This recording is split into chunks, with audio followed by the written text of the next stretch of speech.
this gives me the tools to provide everything that we can in the from the federal level, from expert search and rescue teams to immediate and longer-term help with housing and clean up a whole range of things.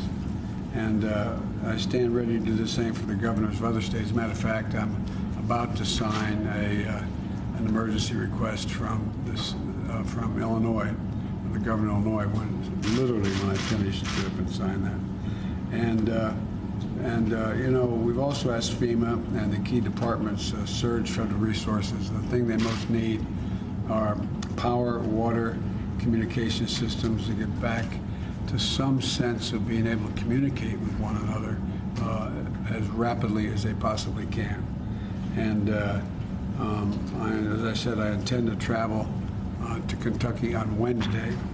And with each passing day, the human impact of this devastation is just the depth of the losses are becoming more and more apparent. This is a town with a relatively low average income of under $20,000 a year. It's a town that has been wiped out, but it's not the only town. It's not the only town. That path you see moves all the way up well over 100 miles, so there's more than one route that goes. And so, you know, we're also seeing destruction met with a lot of compassion, I'm told. Everywhere they've gone, they had people volunteering, talking, asking for that they not only get help, but how they can give some help. And so we continue to pray for everyone in Kentucky and the other states that were affected. And particularly my heart goes out to the governor of Kentucky, who's lost family himself. It's pretty rough stuff. And but we're going to get this done. We're going to be there as long as it takes to help.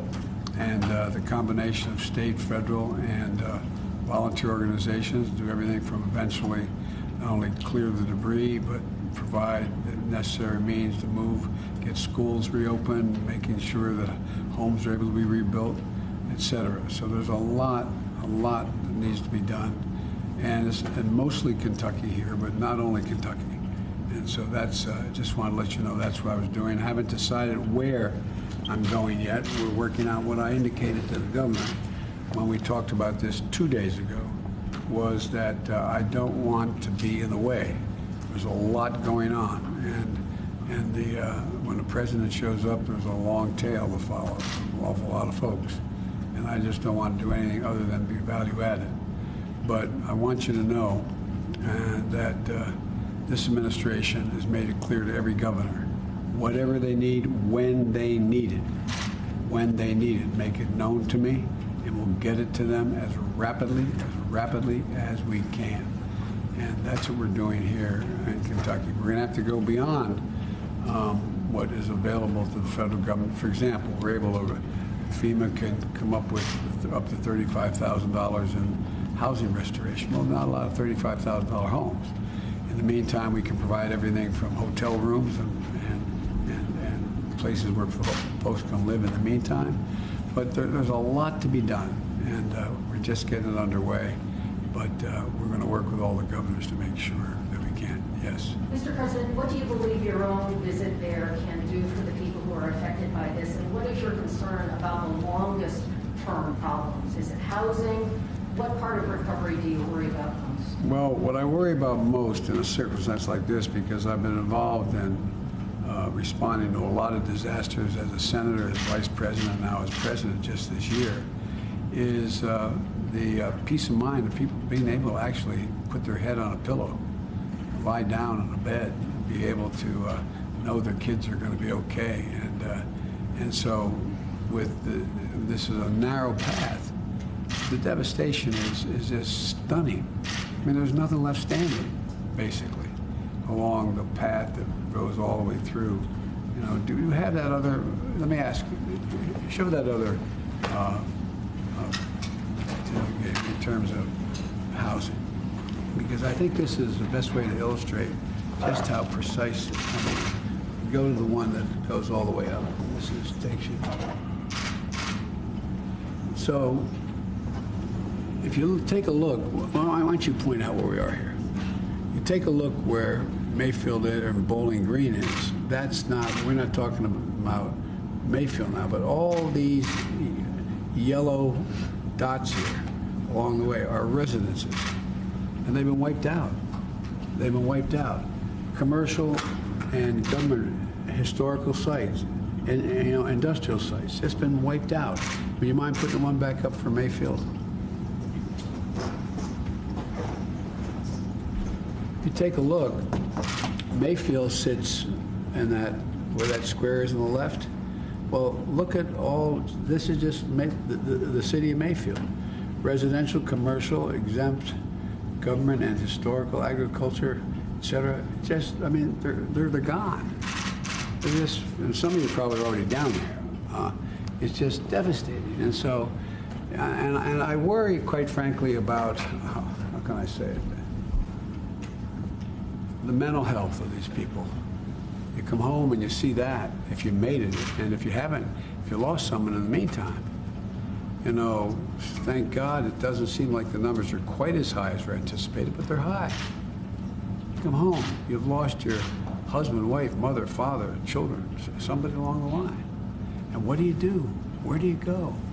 It's not like if you're making $16,000 a year, you get in a plane and head to your relative in Washington. But I'm being literal. That's what worries me most, the uncertainty.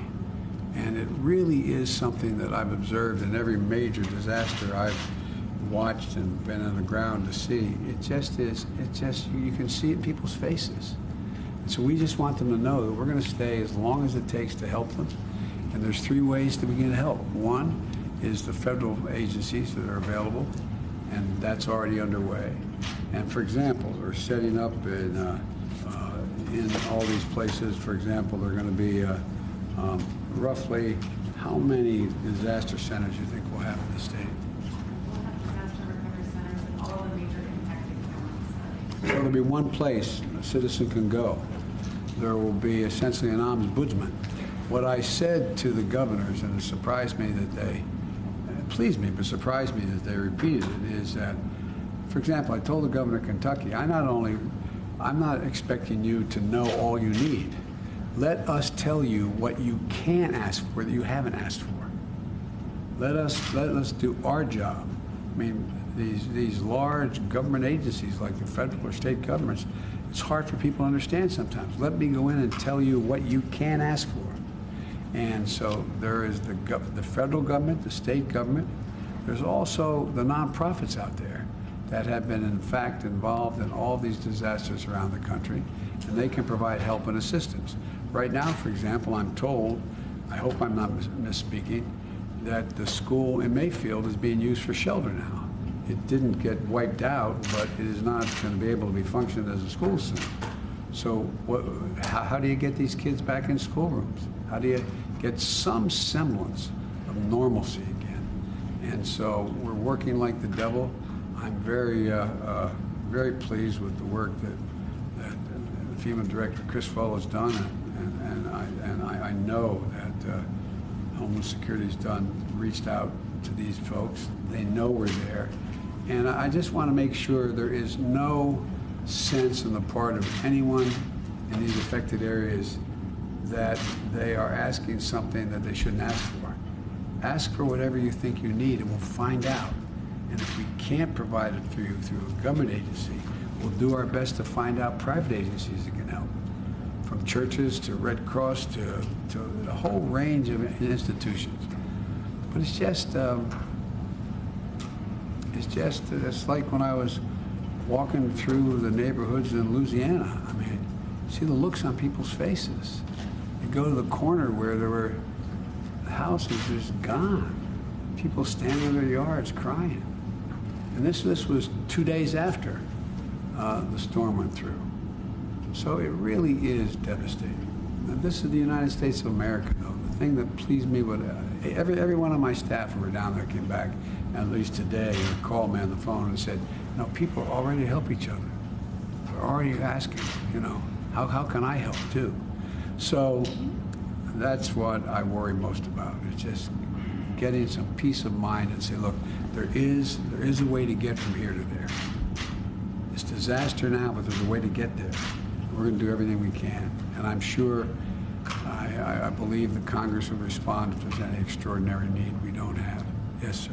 How much of a factor do you think that climate change was in this, and do you think that will be part of the argument you make to people like Senator Manchin about why the Build Back Better bill is being approved? No, I'm not going to make that argument with him about this. Look, Joe understands. Joe has as much empathy and concern for these folks. He's been through some real disasters in West Virginia. He understands. And the honest-to-God truth is, we're discussing this. I've spent a lot of time on climate issues, and I said we have to be very careful. We can't say with absolute certainty that it was because of climate change. So I'm going to be talking with the Environmental Protection Agency, and I'm going to talk with other agencies to determine. Matter of fact, some of it has to do with El Nino. There's a lot of things that we don't know for certain, and I don't want to say anything that is not precisely true. What is certain, it is one of the worst tornado disasters we've had in the country. And the second thing that's certain is that it is unusual. It is unusual how it happened, how many places it touched down, and the length of the path. So that's all I'm prepared to talk about right now. Yes, ma'am. Mr. President, this is all happening in the middle of a pandemic. How are you thinking about, will these places need more resources because they're also going to be dealing with, possibly rising cases, possibly hospitals getting overloaded, things of that nature? Yes, we're going to look. I have the entire federal team, not just the folks going in and making sure there's still people. We're not leaving anybody still breathing under debris. That's the immediate, urgent thing, and just to get the food, water to people who don't have it, and there's no place to get it. So that's number one. But number two, there's a whole range of things, including the virus, and the hospitals. I've gotten a report, but not the detail I need about the hospitals along the path of this tornado. But we're gonna have to. I'm sure I'm going to be asking my team to set up sites for booster shots and a whole range of things that people still. The worst part is their life has to go on as if nothing happened, because they've still got to take care of those needs, from is their kid going to get in school to whether or not they're going to be able to collect an unemployment check, are they going to be in this, all of those issues. But one of those issues will be public health as it relates to COVID. Thank you. Let's go. Thank you. Let's go. I'll take this one first. Mr. President, are you willing to share anything more about what the message to Senator Manchin will be about why you would like him to agree to Build Back Better? No, look, I told you, when I speak to senators or House members, or governors, or any other elected official, to try to convince them that what I'm proposing makes sense and it's not inconsistent with what they believe, I do that, and then I'll discuss it afterwards, okay? Thank you. Thanks for your time. Thank you. Were any of you down there? Yes. Oh, yeah. Thank you, sir. Thank you.